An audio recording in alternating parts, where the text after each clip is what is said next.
Hey everyone, I'm Allison. I'm Bryce, and we're Better Half Reviews. And today we're talking about Red Rising. It's a game designed by Jamie Stegmaier and Alexander Schmidt, and it's published by Stonemaier Games.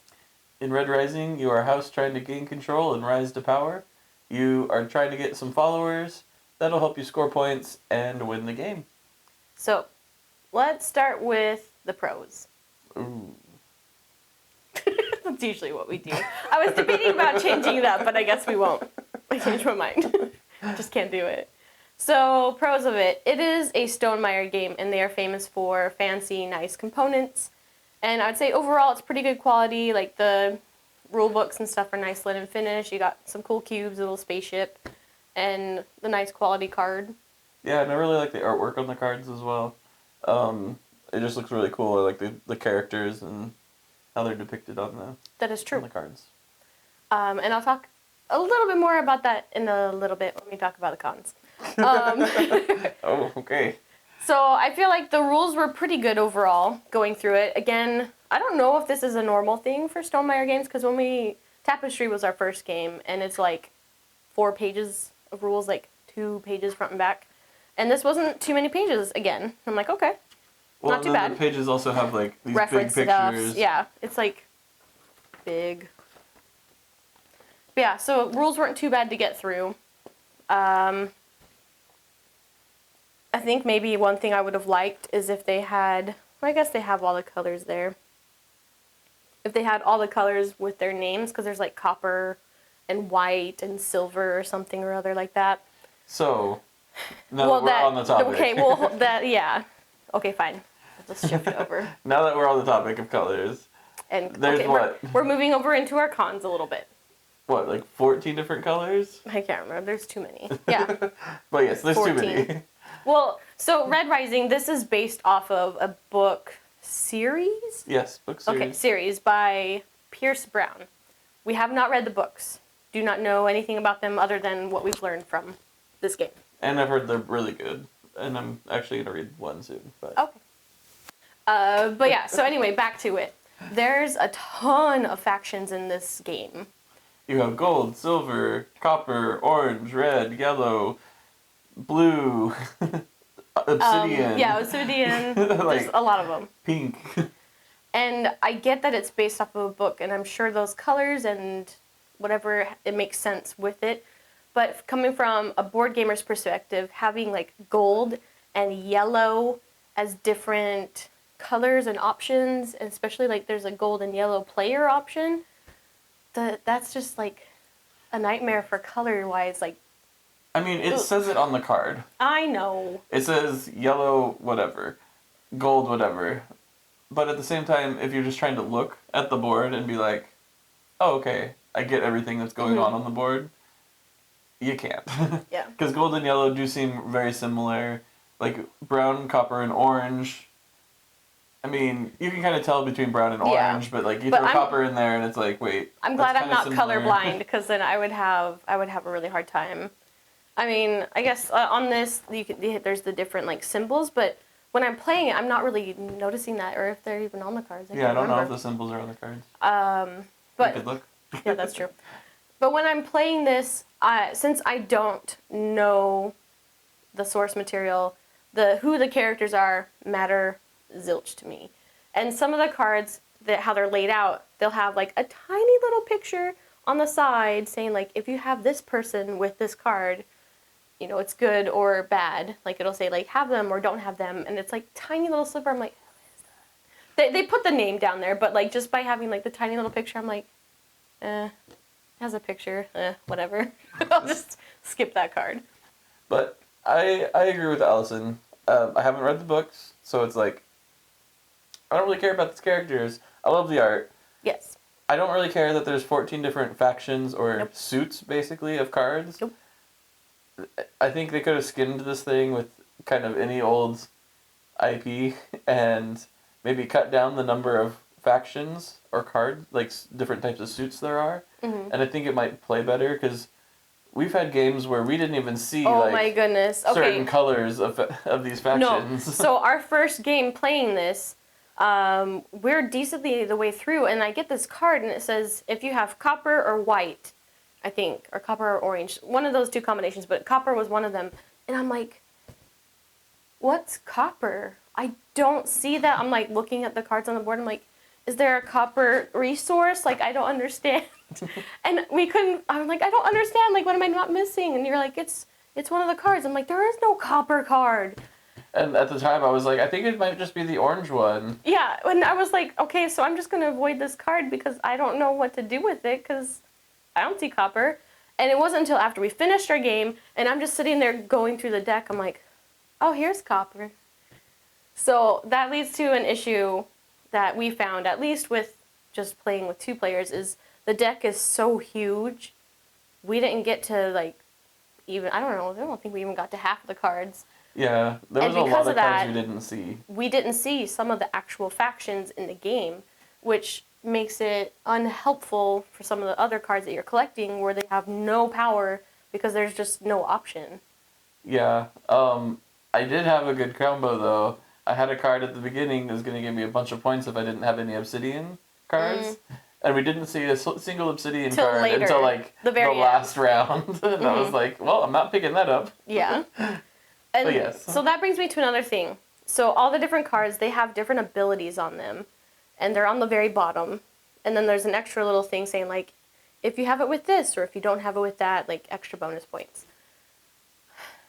I wish that it was a little bit different. So the card, like, the art looks cool, but it takes up most of the card. Then you have a whole bunch of writing on the bottom. And that's the part that you care about.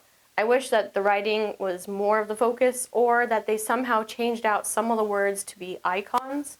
Because when I'm playing the game, I'm like, what's that do over there? And I just sit there, like, keep rereading even some of the same cards later on because I'm seeing them later. I'm like, what does that do? It's just, I want it to be easier to read it quickly, to be like, okay, it does that.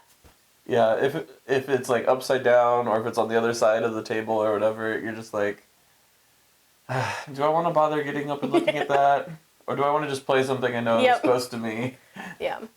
And then when you're playing this game, you use your cards that are left over at the end of the game to give you points.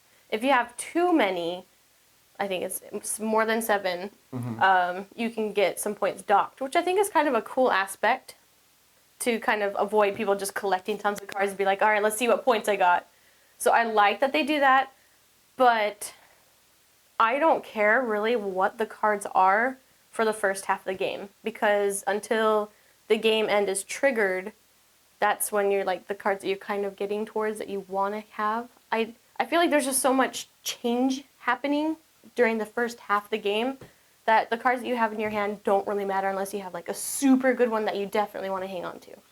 Well, I feel like everything is throwaway cards until it gets closer to the end. You're like, okay, now I should start thinking about it. see, and that's kind of where I disagree with you. Because, so, each card can be a max of 40... Well, not each card. Cards can be a max of 40 points. Mm-hmm. So that's with the base points and the combo. So if I have something less than 40 points, I'm getting rid of it and trying to get 40-point cards. Mm. Once I have my hand of 40-point cards, and I'm happy and satisfied with that, all I'm going to do the rest of the game is pick up from the deck and set down. Pick up from the deck and set down, and just try to trigger the end of the game. Okay. So but that's all on luck, getting good it is cards. Luck. It is luck. So my problem with the game is you can have up to 7 cards without getting penalized. Mm-hmm.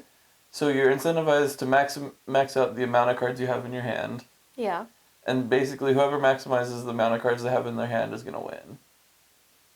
Because the 3 little endgame triggers, you're going to be within a certain amount of points. Yeah. So it's pretty much all based on maximizing the points in your hand. But I feel like it really depends on luck on what's actually out on the table. There's one game that we played it where we kept taking the cards from different areas, and so we only had one section that actually had cards on it, and that was so annoying. But I feel like we weren't utilizing like the scout action very much to like pick up and just put a card down. I started doing that a little bit more, but then it made me nervous because if I put it somewhere else, then he's just gonna like go pick up that one and take that action. So that I don't know if that's normal or not for other people, but I feel like how it happened in our 2-player game. Yeah. I wonder if we tried with the Automa. 2-player with the Automa. I don't know. We might go through the cards a little bit faster. I don't know. That might be a good idea. Or I've wondered if there's some cards that we can take out that maybe like 2 or 3 different factions to take out that interchange with each other. I don't know if that would work or not, but I just feel like there needs to be a way to thin out the deck with 2 players, because then it's just, I don't know, you don't get to enough cards. Yeah, I don't know. We do have this long list of negatives, but I do like this game. Oh, you do? I do. Oh, okay, I didn't know that. I think it's good. It's not like a great, like, life-changing game in my opinion, but I think it's good, and I think it's fairly easy to teach. There's not very many rules.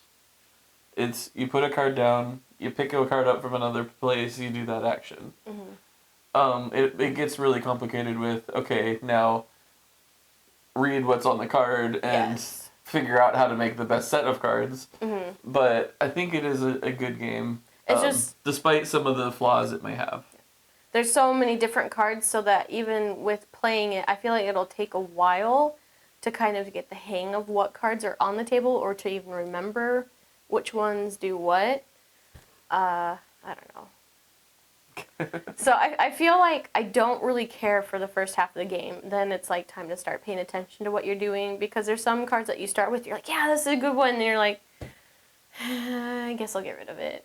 And and then I don't know how you felt. Each player has a little player card, and they have a bonus that you can get when you do certain things. What's the thing called? Where you get the little trophy? I forget the name of the trophy. The name of the thing. Shoot. But when you do the action where you get the little trophy dude. The sovereignty token. Yeah, sovereignty. You get a bonus for whatever faction you are. And mine was to move my little spaceship up on the track. And I feel like that was a really good one, because the higher up you go, like, your points jump up super quick. And that's where the bulk of, or I feel like half of my points came from. Because I maxed it out. You maxed it out, so you got, what, 43 points? 42, I think. Yeah, 42.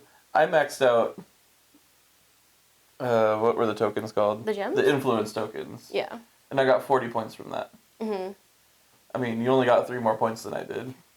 Yeah. In that But game. I also did get the gems, too. I got, like, 6 of them or something. Oh, the helium tokens? Yeah. I had 7. Okay. So, ultimately, if you had 6, I had 7. But I only got 2 points each, because when you play 2-player, you can put 3 cubes for a fake Automa or whatever. But yeah, I don't know. So I wonder how different combinations shape out, because we haven't tried all the combinations together. Or with multiple players. Yes.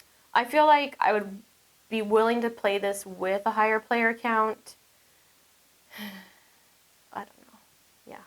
I don't know. I feel kind of lukewarm about the game. I know a lot of people really love it, and I'm like, it's okay.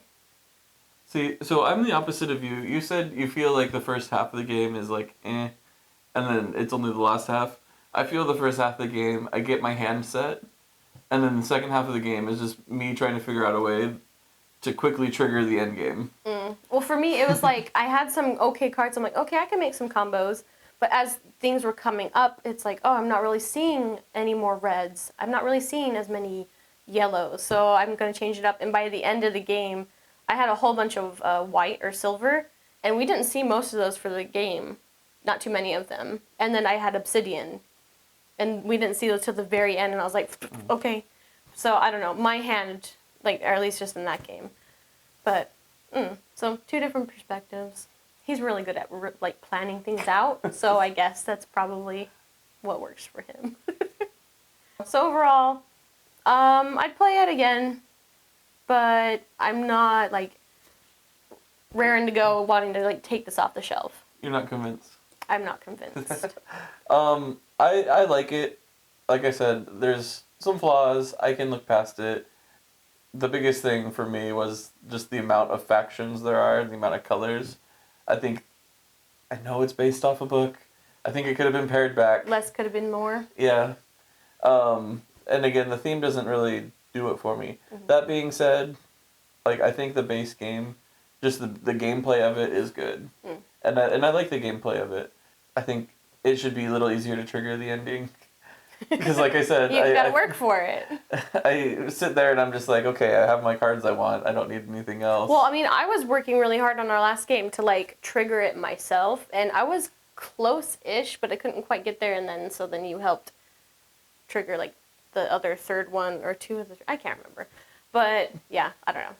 I feel like I would like it better if there are more icons and less like words all over the cards, because it just takes too long to like look at things. I'm like, whatever. Okay, what action do I want to put down? Then I'll just take that. But that's just me. I don't know. So anyway, that's Red Rising.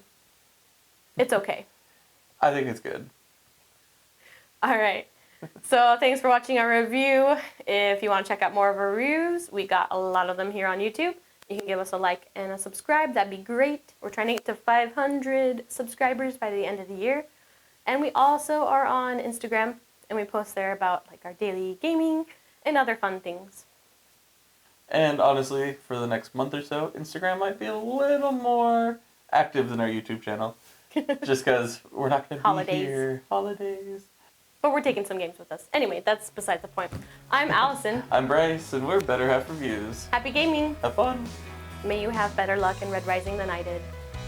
I do like the die, though. Super chill.